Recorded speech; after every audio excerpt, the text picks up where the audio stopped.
Hello there YouTube, Eric McRae, Asparagus Party here.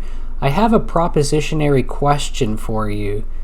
What if Dante and Vergil from the Devil May Cry series are, in a philosophical sense, the same person?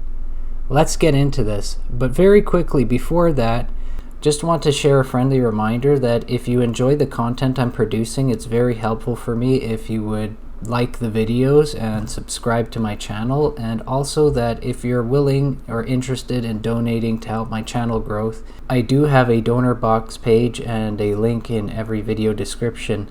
With that said, let's get into the video. Thank you very much for your time. So to provide some background for the question I just raised, but to clarify at the forefront, no, I don't believe at all that Dante and Vergil are the same person. However, there is more to it and more reasoning behind asking the question. So consider wisely that, like every series, Devil May Cry 1, Devil May Cry 2, 3, 4, and so on, these all have a creator in common. Likewise, they all have some kind of mind spawning out these characters, their dialogues, and the ideas behind them in common. It might be one person, two people, a group of people with a shared culture, a shared set of understandings, and a shared set of philosophies. And also, furthermore, a shared discussion between the various people helping bring Dante and Vergil to life. Now, I've become quite familiar with numerous elements of Japanese philosophy, not exactly through per se a study of ancient texts or ancient religious text material or anything of the sort, more so through just watching enough Japanese animation and Japanese game cinematics over time. There becomes a certain sort of sense you grab from them where you see they have things in common and themes that are commonly played out in their cultural canvas when it's applied to these things, anime, games, etc.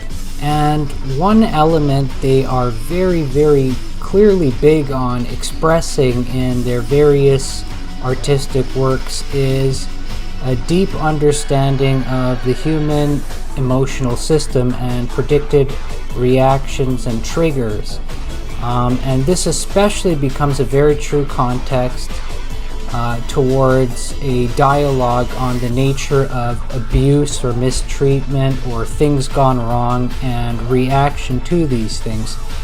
The Japanese apparently like to create a sort of moral aesthetic or story out of the difficulty of the sufferings of the human experience, especially in particular themes like abandonment, comparison and contrast between two similar or relatable characters where one shared one fate that was a little harsher than the other and another shared a different fate, and these two have a complex intertwined relationship with one another, as you can see is very much the case with Dante and Vergil.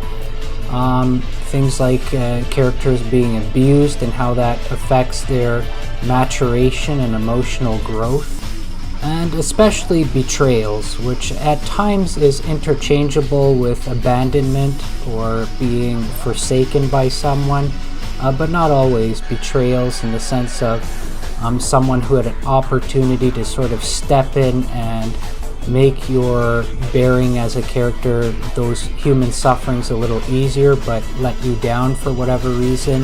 The Japanese authors and writers and manga artists are very prone to exploit these concepts, and this sort of very much correlates to the scripting for games like Devil May Cry, where you have a lot of Japanese philosophy getting involved. So I want to be the first to say and admit that with the creation of newer Devil May Cry games, the story and the complexity of the relationship of Dante and Vergil has been evolving over time. But there is an added layer of complexity to this when you consider one particular Devil May Cry game in question, and I think you all know where I'm going with this.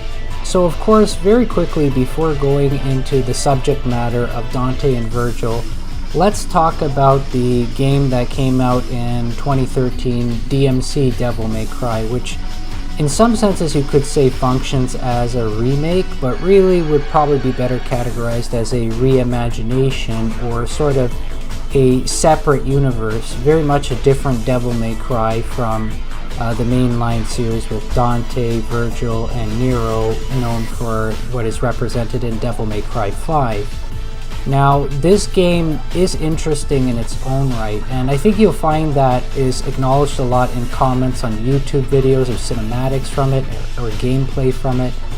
Though ironically, this contribution to the series is somewhat despised in the eyes of many. Actually, you'll find a lot of people did kind of like it. It's just, in a very real way, it's not the Devil May Cry they know. It's its own universe. It's like a separate canon and a separate existence entirely. That seems to be the role it functions to serve. And I think you're going to see that as I sort of compare Vergil between the series we're familiar with and that one in particular, you'll see some pretty major differences. So getting back to the main series line, let's talk about the introduction of Dante and Vergil in Devil May Cry 1.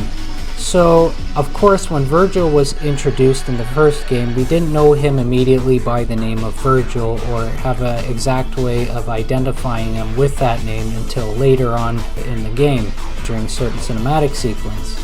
But actually he was introduced as none other than the boss opponent Nello Angelo, and of course when he was introduced during that cinematic, we could immediately tell something was different about this one. There was definitely more of an intimidating posture to this character. There was more of a sense of this being a high valued opponent, and that recognition was immediately even given from none other than Dante himself. So we'd watched the course of these Nello Angelo battles, and we started noticing an immediate tie between these characters, until finally it was confirmed in that particular cinematic that this was none other than Vergil, Dante's brother. Yet at this time it was not yet made fully meaningful for us. The story with Vergil becoming Nello Angelo was not well fleshed out, and we were lacking certain explanations and we needed some gaps to be filled. Thankfully, over time, Devil May Cry 3 would come out and it would provide the explanations that we so longed for, and it really made sense and clarified for us the tragedy element of Vergil's fall to darkness and becoming consumed by a greater opponent and made to become the shadow of himself that is Nello Angelo. You could see that a huge purpose in Devil May Cry 3 really was to get us attached to Vergil as a character, especially through the joint battle of Dante and Vergil working together to defeat Arkham, in order that the separation of Vergil from Dante and his willingly departing into the demonic realm would be more emotionally impactful for us. And with the backdrop we had at that time being Devil May Cry 1 and Devil May Cry 3, we would have classified the story of Vergil as a tragedy and a rather sorrowful one, and I'm going to get into that. However, of course, as we all know, that was not the end. Eventually, Devil May Cry 5 was released, and its story effectively revolutionized the Vergil narrative and changed the whole tone of what happened. So where what we had before was a tragedy story with a sorrowful ending, Devil May Cry 5 redeemed what happened with Vergil to what would be called a good ending. Now, it might come to pass that some of the particular fans having an emotional preference for the way they wished the story would go might reject the canon and end the story of Vergil in Devil May Cry 1's timeline, but others accepting the canon will gladly welcome the Devil May Cry 5 story as the better ending. Now for me, I don't really have a great deal of preference on this matter, though I do find that I generally like Devil May Cry 5 and its concept, mainly on account of some very intricate philosophical premises it introduced. And we'll get into that in the next video, in part 2. Thank you very much for spending your time with me. God bless you, and I will see you in the next video.